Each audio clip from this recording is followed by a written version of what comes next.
Hello everyone, my name is Valentina Vargas and today we'll be exploring Latin American's meal patterns and the significant cultural and dietary difference that can surprise people when they move to the United States.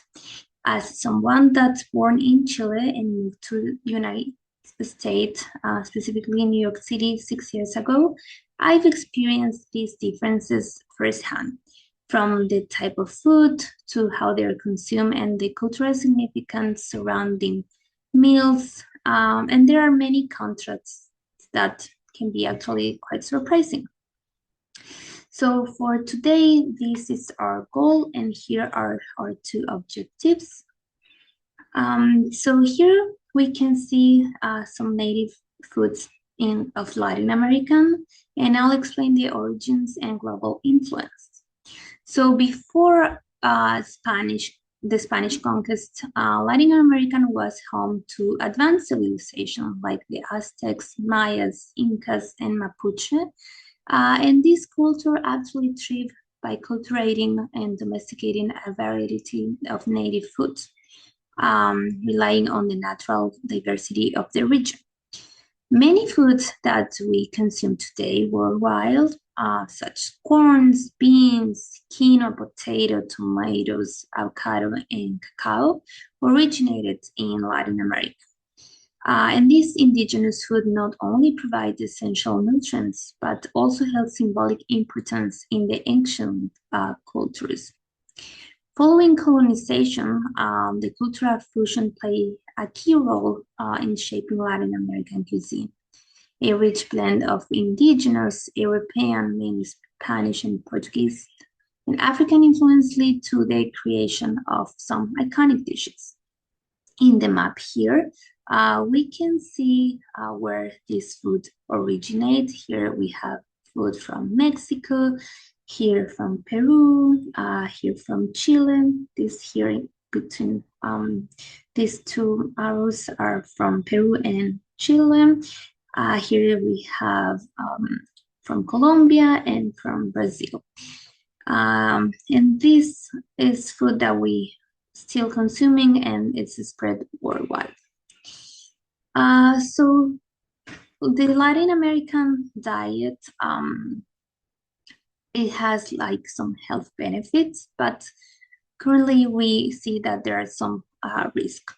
So from the health benefits, we see that the Latin American diet is high in fiber.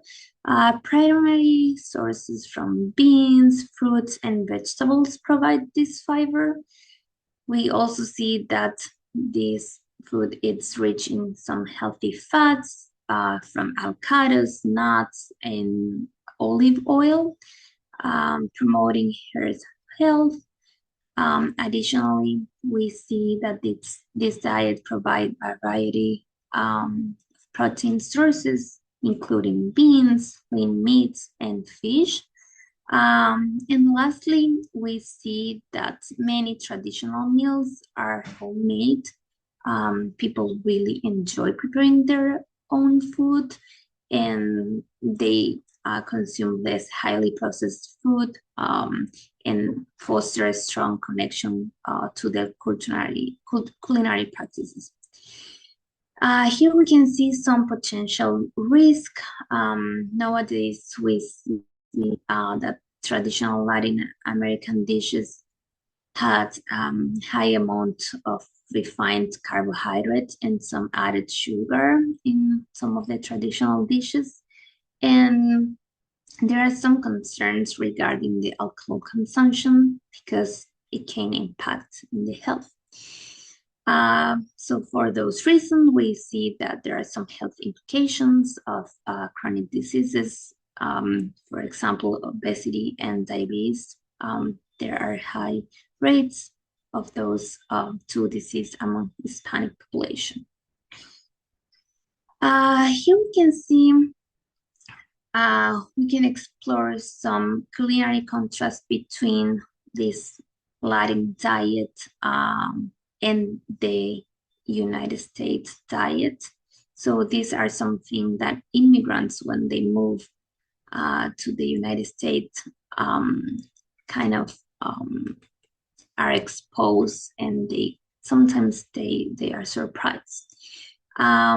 So we see that there, when we recently came to when we moved to the United States, we noticed that the portion size here are really big, especially in restaurant, and are larger than in South America, where are more controls portion size and are smaller. We also noticed that the processed and packaged food in supermarkets, there's a lot of variety and availability of this processed food. And it's actually surprised American people, immigrants, because as I mentioned before, in South American countries, meals are typically homemade and emphasize in some fresh ingredients instead of buying processed food or frozen food. Regarding the lunch culture, it really surprised because in most of Latin American countries, lunch is like the main meal of the day. It's pretty big with different carbs in there, proteins, vegetables, and it's a really big meal around 1 or 2 p.m. However, in the United States, lunch is usually later and it's like a quick meal or a snack, and it's kind of like a rush experience. They don't really take that much time in eating their lunch.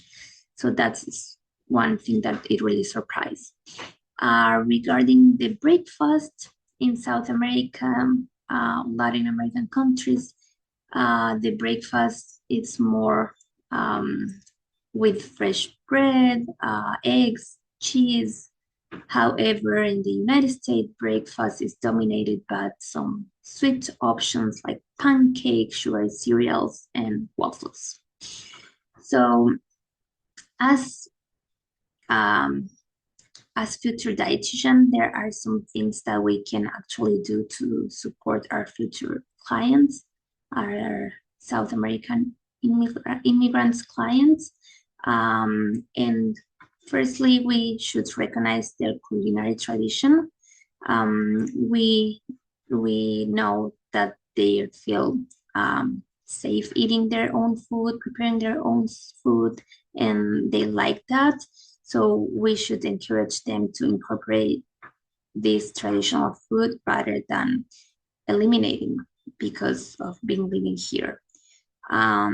Also, the cultural significance behind this is not because of the nutritional aspect, but also because there is a connection, like an emotional significance. So it's important to honor these culinary practices.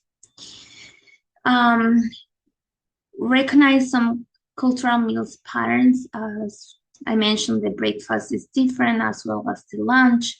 So if we want to provide them meal plans, we should adapt this meal plan and respect these cultural meal patterns so we can ensure our clients will follow this because we are adapting these meal plans to their tradition and what they want and what they like.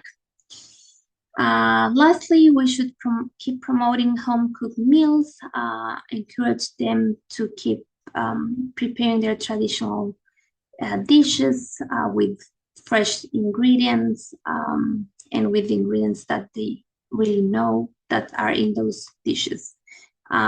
They're also can control the portion size, they can create healthier versions, and they can also save money. So we should encourage them to keep preparing their own food.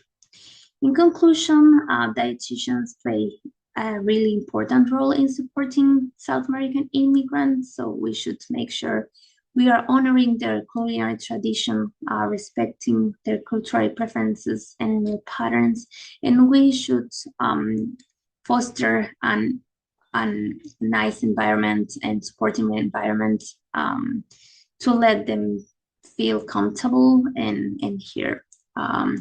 So we should like give them all the support that they need and keep learning about this diet to ensure that we are providing information that it's helping them.